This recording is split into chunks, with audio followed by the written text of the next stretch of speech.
What's going on, beautiful people? Thank you for tuning in, for watching, for listening to my never-ending rants and ramblings, and also constantly fixing the camera. So thank you for bearing with all of that. I love every single one of you guys. You guys are all amazing. I can't tell you that enough. And I'm grateful for you watching. In this video, we're gonna talk about microdosing mushrooms, microdosing LSD, and we're gonna talk about the potential long-term side effects, the potential long-term use of microdosing, of using these psychedelics on a regular basis for microdosing purposes. Now, I know I always like to hype up microdosing simply because it's helped me tremendously, and I love navigating life from the lens of a microdose. I mean, it just helps my creativity, my presence, my meditation, my quality of life, my enjoyment, my conversations with people, and you know, I love it. So I microdose. However, it is worth mentioning, and I should mention, I have to mention the potential, and they're just that, potential long-term side effects of microdosing, okay? So that we present both sides of the equation. And so we're gonna talk about that. First thing first, what you should know right off the bat, the area of microdosing is very under-researched. It's very under-researched. Nobody really knows for sure if there are any positive long-term effects or negative long-term effects of microdosing. So this is one of those situations where we're stepping into uncertainty when we microdose, because we don't know. We don't know. There actually isn't any proper research out there on long-term use of microdosing. There isn't. So you should know that if you are microdosing right now, or if you're thinking of microdosing, understand that there is nothing written, no facts, no evidence suggesting anything really. So what seems to be the risk of using, psychedelics for microdosing purposes on a regular basis has to do with the heart. And a lot of it is based on research on MDMA. So they found that people who use high dosages of MDMA frequently, meaning a few times a week, they increase the risk because they activate a receptor in your heart called 5-HT2B. They found that, people, if they use MDMA high dosages frequently, then they increase the risk of developing heart disease because of the activation of that receptor. Now, psychedelics have also been shown to activate this receptor, the 5-HT2B. Occasional uses, major trips and stuff like that, clearly very safe. Lots of people from the 60s who experimented a lot with psychedelics are with us today. They're healthy, they're vibrant, they're living long lives. Not a problem. But we're talking about exposure on a regular basis, even if it's small dosages, right? And so psychedelics seem to also, much like MDMA, activate the receptor in the heart called 5-HT2B. But to what extent, we don't know. We don't know, especially if you're taking small doses, right? 10% of your therapeutic dose. We don't know. Science doesn't know because there's so much stigma around the use of psychedelic substances. Unfortunately, all the legalization does is it prevents science from doing research. If psychedelics have stayed legal, and they were in the 60s, they were legal. You can get LSD legally. before the Nixon administration came, and they had the war on drug, and they stigmatized LSD, and they told you, you're gonna jump off a building and you're gonna do crazy shit and you're gonna lose your mind. That only stopped science from doing research on it. Now, Albert Hoffman is the guy who synthesized LSD, invented LSD. God bless his soul. He said that if LSD and mushrooms and psychedelics have not been illegal, have not lost their legal status, that microdosing LSD would have replaced Ritalin for treating, ADHD, lack of concentration, etc. That's what he said towards the end of his life. He was sort of on this idea that this actually would have replaced some of the pharmaceutical drugs that we have today for things like increasing concentration and being more present, etc., etc. But unfortunately, because they're illegal, that only stopped science from researching. That hasn't stopped people from taking them. So we don't know. That's the true answer. We don't know. So the risk involved here most likely has to do with possibly developing some kind of increasing the risk for a heart condition, a heart disease. And we don't even know, right? We don't really know to what extent. We don't know. It's so under-researched. We don't even know to what extent psilocybin and LSD activate the 5-HT2B receptor. It could be to a large extent. It could be to a very small and insignificant effect. We don't really know for sure. So what I want to tell you guys is this. I listened to a podcast. I listened to a lot of podcasts about psychedelics, and I listened to this podcast, and they were talking about microdosing. So it was a doctor, right? I forget their name. I don't know who it was. Just I randomly stumbled upon the podcast. I listened to it, and this is what the doctor said. The doctor said that people who are experimenting with microdosing, whether it's LSD or psilocybin, are agreeing and volunteering to be a guinea pig in an experimentation. You see, because we don't really know. So in a way, if you microdose,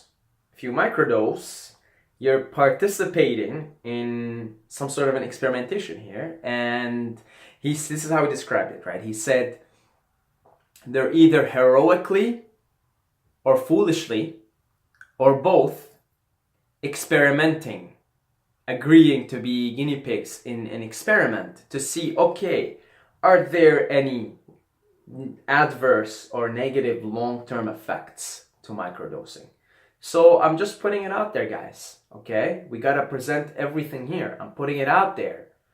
If you microdose, you're taking a risk. You're definitely taking a risk. So that's the answer. We don't know. There's a risk, maybe heart risk, maybe there is, maybe there isn't. We don't know that. Only time will tell, only research will tell.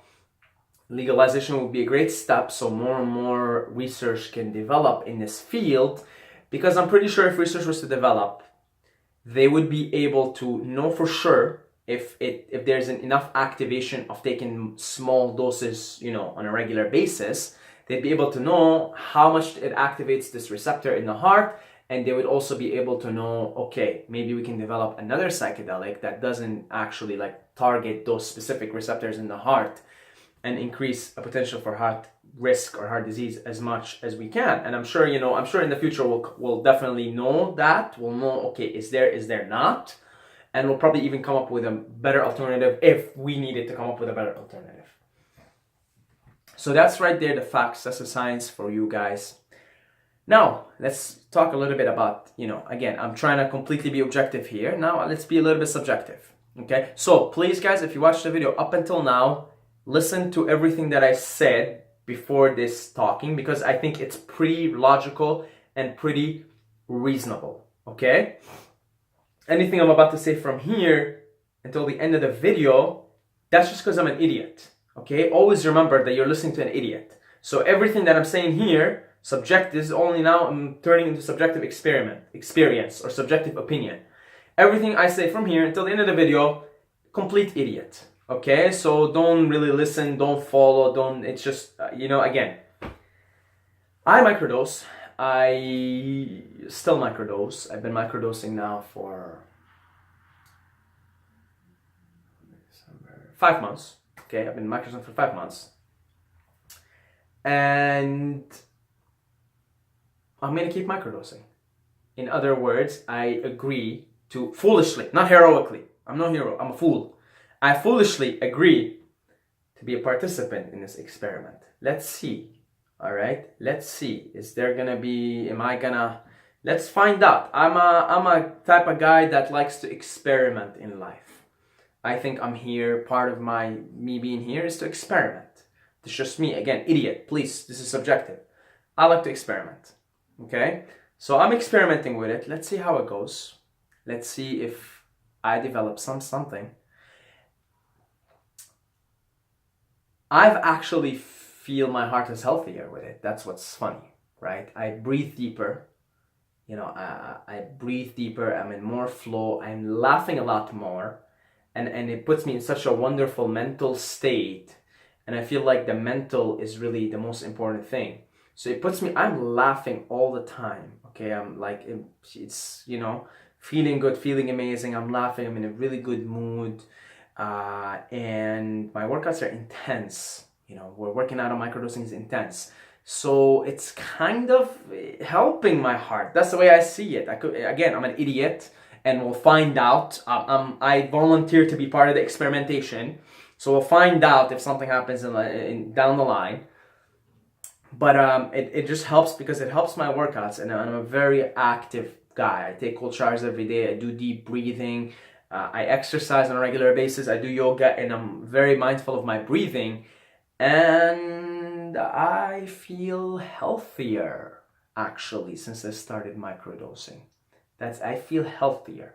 I feel like my heart, the oxygen in my body, and my oxygen capacity somehow is better. Like my workouts are better. Everything is better. I'm exercising more. I'm exercising my heart more. So my hope, here is again, subjective idiot opinion, right? This, again, don't follow this. Anything, don't follow. We said, put the disclaimer. But the way I see it is, even if there's some kind of risk, some kind of, activation of this receptor, maybe there's some kind of a heart risk, maybe I can cancel that out, and maybe I am canceling that out with my rather disgustingly healthy lifestyle. Because, if you were to hang around me for a day, you might not like what you see very much. The foods that I eat is very clean, it's very healthy, and, I'm crazy about exercising and walking and, cold showers, and, you might be like, you're too much, man. Like, why don't you have some fun? To me, having fun is doing that shit. But, from someone else's perspective, why don't you have fun, man? Why don't you eat this? Why don't you eat that? Treat yourself. And, health is always kind of number one thing in my life. So I make sure I maximize the variables of health as much as I can. I'm always trying to improve it. So my hope is that, and my gamble, not my hope, my gamble, because this is a gamble I'm taking. My gamble is this. This thing is really improving the quality of my life. It's enhancing it, right? I've gone, before microdosing, life was amazing. Now it's like amazing times 3. And I love it. I like to experience life through the lenses of it. And I'm still doing everything a little better right now.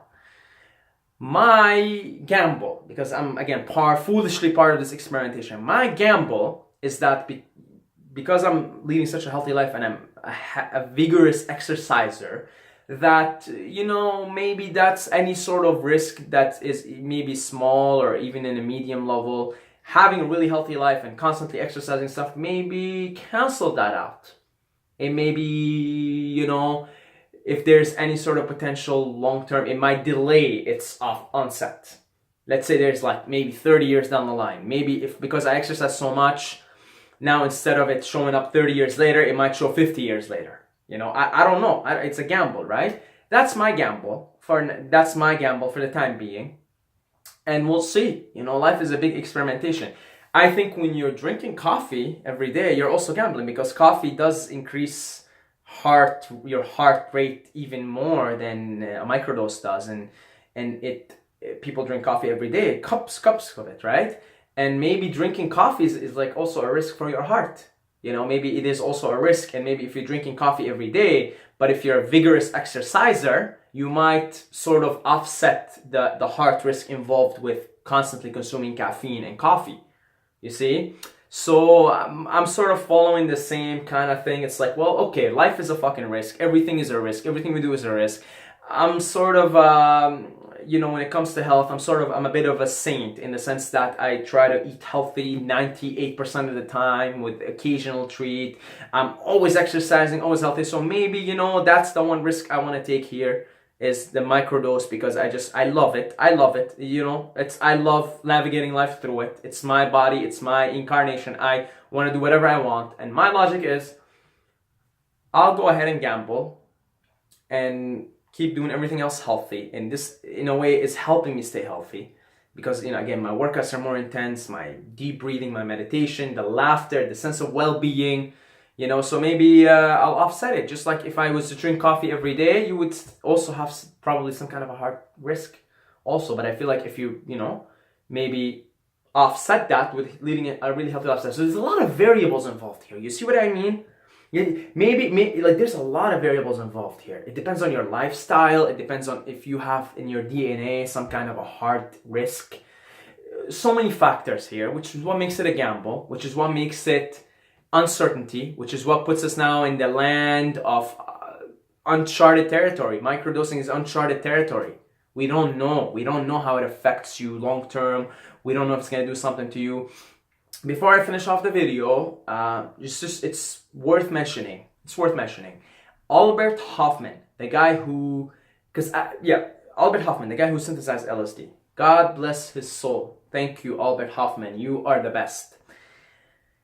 He lived up to be 102 years old, and he microdosed himself until he died. And I think he started microdosing, I don't know when, but I think he was microdosing in the last 10, 15 years of his life. He was microdosing. He was taking LSD, and he said it just made everything so beautiful. It made me appreciate life so much more, nature so much more. And he was giving lectures at age 100. Right, so he was giving lectures up until a couple of years before he died, and he was microdosing himself up until he died, and he was giving lectures, and he seemed okay, he seemed fine. Doesn't mean because Albert Hoffman did that, doesn't mean we don't know exactly how he microdosed. We don't know the doses, we don't know anything, and it's not enough evidence to say, all right, guys, you can microdose, it's safe. No, you can't do that shit, right? You gotta tell people what's up. And I'm trying to tell you guys what's up here is we're taking a risk here.